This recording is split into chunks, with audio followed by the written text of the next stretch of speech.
Guys আজকে আমি প্রায় 40 দিন পর চলে গেছিলাম মাঠে। আর শালা এতদিন পর মাঠে গিয়ে আমি আমাদের মাঠটাই খুঁজে পাচ্ছিলাম না। হ্যাঁ সেসব তো ঠিক আছে, কিন্তু তারপর মাঠটা খুঁজে পাওয়ার পর কাজ করতে করতে ও মাই গড।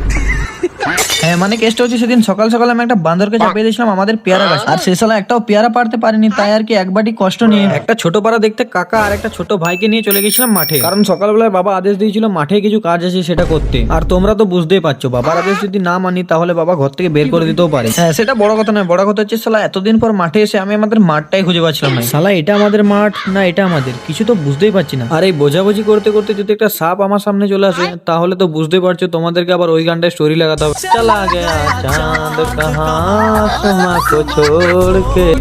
আরে আরে সেটা বড় কথা নয়, বড় কথা হচ্ছে এখন আমি আমাদের মাঠটা খুঁজে পেয়ে গেছি। চলো তাহলে ফটাফট কাজটা সেরে ফেলা যাক। আর তারপর আমি মনের সুখে কাজ করছিলাম, আর কাজ করতে করতে ও মাই গড